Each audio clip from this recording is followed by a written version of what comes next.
Costante Quintiliano diceva che il campanile di Melara l'è un buon soldà che fa la guardia al temp coi botter le campane. Ma le campane del campanile di Melara non hanno suonato per oltre 40 anni, fino a domenica 27 febbraio, quando è stata inaugurata la torre campanaria, dopo il restauro che ha visto un impegno di 4 anni, dai primi rilievi del direttore dei lavori Massimiliano Furini, fino al restauro eseguito dalla ditta Milan Luigi SRL di Baruchella e alla realizzazione del nuovo castello delle campane di Meloncelli Engineering di Sermide. Venerdì 25 febbraio, in sala Cesarina Carletti, l'architetto Furini ha illustrato l'opera di restauro eseguita. Penso che in 10 anni di professione questo sia stato l'intervento più bello. Uno perché era una torre campanaria che era 40 anni che le campane non suonavano, dunque in un totale degrado, e pertanto riuscire a riportare alla comunità il campanile, il suono delle campane e dunque la funzione delle campane dal punto di vista anche religioso, per me è una soddisfazione infinita. Il secondo per il ritrovamento dei campioni di colore originari e dunque gli intonaci originali che hanno portato poi alla coloritura di un'opera che era completamente verde da muschi licheni, riportarle ai colori originari che sono il rosso per quello che riguarda tutte le superfici in sfondato e il giallo per l'architettura. È intervenuto anche l'architetto Susanna Trevisan, consulente di restauro della ditta Milan Luigi. L'intervento sull'orologio è stato fatto attraverso una pulitura preliminare per eliminare tutte le sostanze degradanti nelle superfici, poi è stata effettuata una velatura che è servita sia a rendere omogenea la superficie dell'orologio che a proteggerla anche. Poi è stata fatta una ulteriore velatura per sottolineare la ghiera che precedentemente non c'era, però è stata ritrovata nelle foto storiche, pertanto sono stati ripristinati sia la ghiera che i numeri romani che prima non c'erano.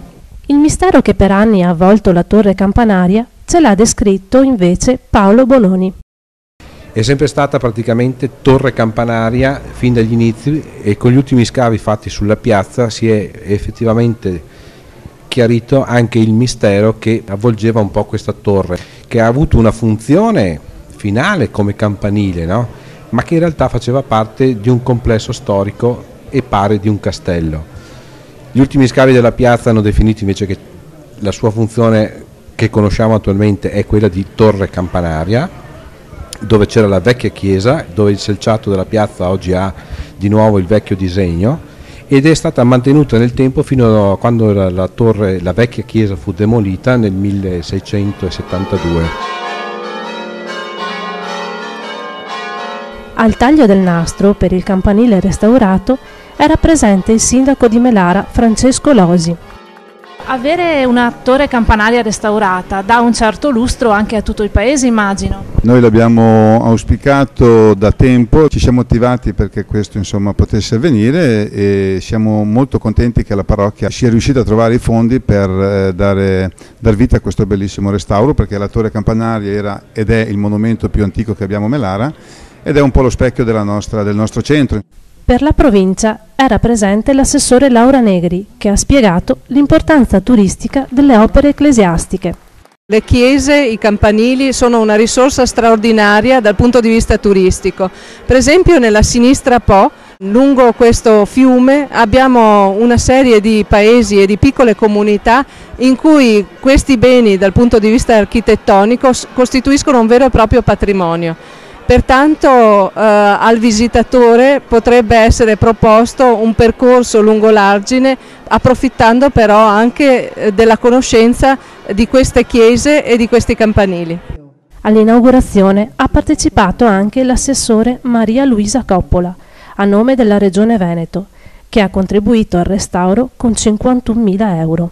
Credo che qui in Polesine sia sicuramente questa la scommessa, quella che anche valorizzando le vie d'acqua, che sono sicuramente la nostra identità, si possa raggiungere tutti i paesi, conoscerli, vederne le straordinarie bellezze storiche e architettoniche che sono non così conosciute, ma che sono degli scrigni meravigliosi, e poi coniugarli con un territorio, con un ambiente, con i prodotti locali che da sempre appunto caratterizzano la nostra terra. Io credo sia un connubio felice che porterà sicuramente il Polesine a crescere da questo punto di vista. In Polesine non si è turisti per caso e non si è nemmeno polesani per caso. Bisogna amare questa terra perché lo merita.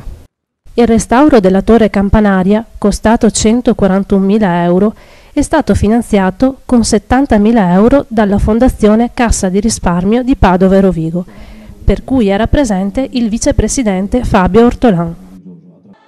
L'inaugurazione è stata accompagnata dalla messa, celebrata da Monsignor Claudio Gatti, vicario generale della diocesi di Adria e Rovigo, a cui appartiene la parrocchia di San Materno Vescovo. L'uomo ha bisogno, diciamo, di segni, di simboli che lo richiamano a quelli che sono i valori importanti e fondamentali della vita. Il suono delle campane è certamente uno di questi segni che ci richiama a qualche cosa di più grande, ecco, della nostra realtà umana, e anche questa inaugurazione è un momento importante che si inserisce così nel cammino della nostra Chiesa diocesana, nel riscoprire, nel valorizzare, ecco, certi beni e certe realtà che fanno parte appunto della storia, ma che hanno sempre una loro attualità. Il parroco di Melara, Don Mario Boaretto, ha espresso la sua emozione nel sentire il suono delle campane. Tanta emozione e tanta gioia, perché dopo tanta attesa veramente era una cosa veramente desiderata. Fin dall'inizio, quando sono entrato qui, 20 anni addietro, desideravo proprio che andasse, ma c'era tanta altra cosa da fare, qui sta la chiesa soprattutto, e adesso insomma siamo arrivati in porto. E una volta i ragazzi si divertivano mentre suonavano le campane ad attaccarsi alle corde ed andare in alto attaccati alle corde. La messa era alle 11, finiva a mezzogiorno e si veniva, noi chierichetti venivamo a suonare. Ed eravamo, mi pare, 5 campane, quindi eravamo in 5 e facevamo un bel concerto.